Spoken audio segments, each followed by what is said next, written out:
মাহফিলের মুহতারাম সভাপতি এবং মঞ্চে উপবিষ্ট আছেন যিনি নসিহত পেশ করবেন হযরত মাওলানা কারি শাহ মোহাম্মদ গিয়াসউদ্দিন হাফিজাহুল্লাহ। সম্মানিত উপস্থিতি, আলহামদুলিল্লাহ, আমি ইতোমধ্যে ইসলামপুর ইউনিয়নের উত্তরাংশে ৬-৭টি প্রোগ্রাম শেষ করে ফকিরটিলা তাফসির মাহফিলে, টেঙ্গারগাঁও ওয়াজ মাহফিলে, শেষ পর্যন্ত আপনাদের এই বাঁশখলা যুব সমাজের উদ্যোগে ইসালে সওয়াব মাহফিলে উপস্থিত হতে পেরেছি। আল্লাহ পাক আমাকে তৌফিক দিয়েছেন। আমি ৫-৬ মিনিটের ভিতরে আমার বক্তব্য শেষ করব। আমার প্রিয় হযরত মাওলানা গিয়াসউদ্দিন সাহেব যেহেতু বসে আছেন, ওনার সময় আমি নষ্ট করতে চাই না। হাজরিনে কারাম, কোরআনুল কারীমের মাহফিলগুলোতে উপস্থিত হওয়া একটা সৌভাগ্যের ব্যাপার। ইন্নাল্লাহা ইয়ারফাউ বিহাযাল কুরআনি আকওয়ামান ওয়া ইয়াদাউ বিহিল আখারিন। আল্লাহর রাসূল বলেন, কোরআনকে সম্মান প্রদর্শন করার কারণে, কোরআনকে মেনে চলার কারণে আল্লাহ পাক অনেক জাতিগোষ্ঠীর মর্যাদা সমুন্নত করেছেন। আর কোরআনকে অবমূল্যায়িত করার কারণে আল্লাহ পাক অনেক উঁচু জাতিকে অধঃপতিত করেছেন। এজন্য কোরআনের সাথে সবারই থাকা উচিত। কোরআনের সাথে থাকার অর্থ শুধু কোরআন তেলাওয়াত নয়, কোরআনের হিফজ নয়, বরং কোরআনের প্রতি ঈমান আনবেন, কোরআনকে বিশুদ্ধভাবে তেলাওয়াত করবেন, কোরআনকে বোঝার চেষ্টা করবেন, কোরআনকে আমল করার চেষ্টা করবেন এবং কোরআনকে আল্লাহর জমিনে কায়েম করার চেষ্টা করবেন।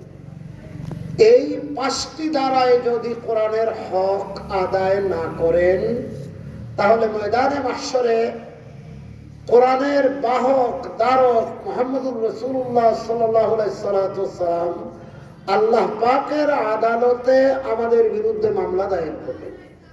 এই মামলার বিবরণটা সূরাত আল ফুরকানের 20 নম্বর আয়াতে আল্লাহ পাক উল্লেখ করেছেন। ওয়াকাল আর রাসূলু ইয়া রাব্বি ইন্না কওমি ইত্তাখাযু হাযাল কুরআন মাহজুরা।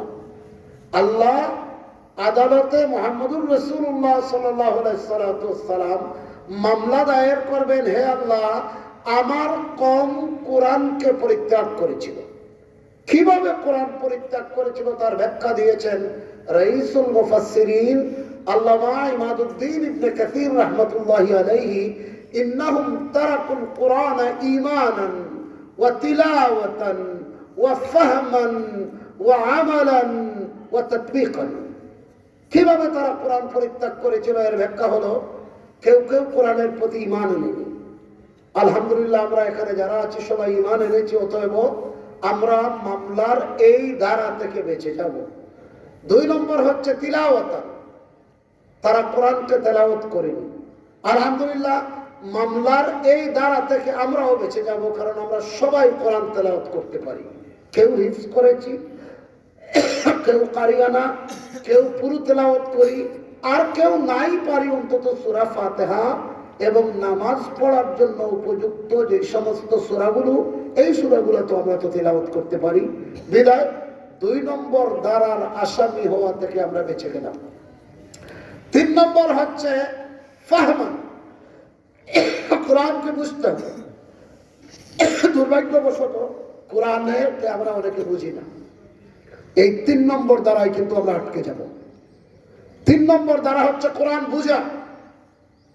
70 বছর 80 বছর বয়স পর্যন্ত আপনি সূরাতুল ফাতিহা দিয়ে নামাজ আদায় করলেন, কিন্তু যদি আপনাকে প্রশ্ন করা হয় যে বলো সূরা ফাতিহাতে আল্লাহ কি বলেছেন, তখন আমরা বলতে পারবো না। এজন্য প্রিয় ভাইয়েরা, 3 নম্বর শর্ত হলো কোরআনকে বুঝতে হবে। আমরা সবাই নিজ নিজ অবস্থান থেকে কোরআনকে বোঝার চেষ্টা করব। 4 নম্বর দ্বারা হচ্ছে কোরআনকে যা আপনি ঈমান আনলেন, যা আপনি তেলাওয়াত করলেন, যা আপনি বুঝলেন, তার উপর আমল করতে হবে। এটা হচ্ছে কোরআনের 4 নম্বর অধিকার আপনার আমার উপরে। আর 5 নম্বর হলে যা আপনি ঈমান আনলেন, যা আপনি তেলাওয়াত করলেন, যা আপনি বুঝলেন, যা আপনি আমল করলেন, এটাকে আপনি জমিনে বাস্তবায়ন করতে হবে। এটাকে আমল করে জমিনে প্রতিষ্ঠিত করতে হবে। এটার নামই হচ্ছে ইকামতে দিন। হাজরিন کرام, দিনকে আমরা বাস্তবায়ন করব, কোরআনকে প্রতিষ্ঠিত করব ব্যক্তি জীবনে, সমাজ জীবনে, রাষ্ট্রীয় জীবনে, জীবনের সর্বক্ষেত্রে কোরআনকে আমরা মেনে চলার চেষ্টা করব। হাজরিন کرام, ব্যক্তি জীবনে আমার নাম আব্দুল সালাম আব্দুর রহিম আব্দুল করিম। জন্মগ্রহণের পরে কানে আজান দেওয়া হয়েছে, আকিকা করা হয়েছে 7 দিন অথবা 21 দিনে। ব্যক্তি জীবনে মোটামুটি আমরা কোরআন মেনে চলি। সমাজ জীবনেও আলহামদুলিল্লাহ এই মসজিদ বানিয়েছি, পুরো বাঁশখোলা গ্রামবাসী অংশগ্রহণ করেছে। জুমার নামাজ একত্রিত হয়ে পড়ি, ইমাম সাহেবের হাদিয়া পুরো গ্রামবাসী প্রদান করে থাকি। এর থেকে বোঝা গেল যে সমাজ জীবনে আমরা কোরআন মোটামুটি মেনে চলি। কিন্তু দুর্ভাগ্যের বিষয়, আমরা রাষ্ট্রীয় জীবনে কোরআন মানি না। কারণ কোরআনে সুদ হারাম করা হয়েছে, ঘুষ হারাম করা হয়েছে, জিনা হারাম করা হয়েছে, অবিচার হারাম করা হয়েছে, দুর্নীতি হারাম করা হয়েছে, জালজালিয়াতি হারাম করা হয়েছে। কিন্তু এই মুসলিম সমাজে এগুলো চলে না, চলে না, চলে। তাহলে বোঝা গেল রাষ্ট্রীয় জীবনে আমরা কোরআনকে মেনে চলতে পারি না। হাজরিনে কেরাম, ময়দানে মাহশরে আল্লাহ যদি এ ব্যাপারে পাকড়াও করেন তাহলে কোনো জবাব দিতে পারবেন না। মুহাম্মদুর রাসূলুল্লাহ সাল্লাল্লাহু আলাইহি ওয়াসাল্লাম কর্তৃক আরোপিত মামলার আসামি হয়ে বেঁচে, আসামি থেকে বাঁচতে হলে এই 5টি ধারা থেকে আপনি হেফাজত থাকতে হবে। আল্লাহ আমাদের বুঝার তৌফিক দান করুন। সর্বশেষ কথা আমার, হাজরিনে কেরাম, 92 ভাগ মুসলমানের দেশ, কিন্তু আল্লাহ এবং আল্লাহর রাসূলের আইন মতো এই দেশ চলে কি চলে না? চলে না।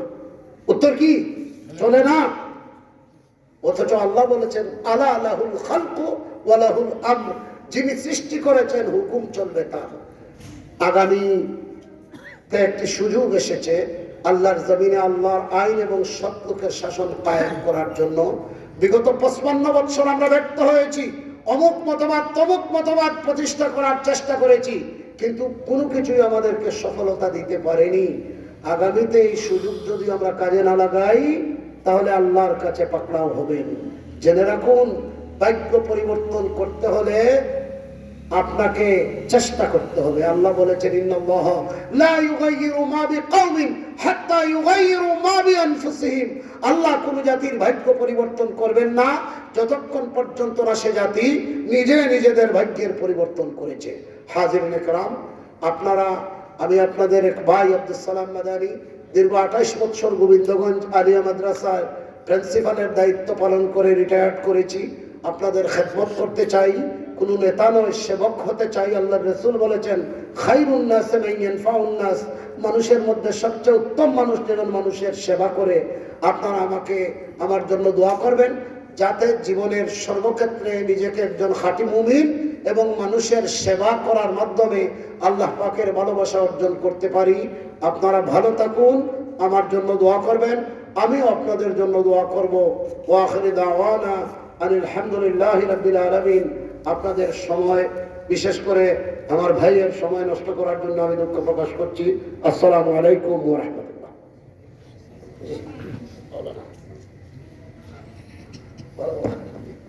আলহামদুলিল্লাহ।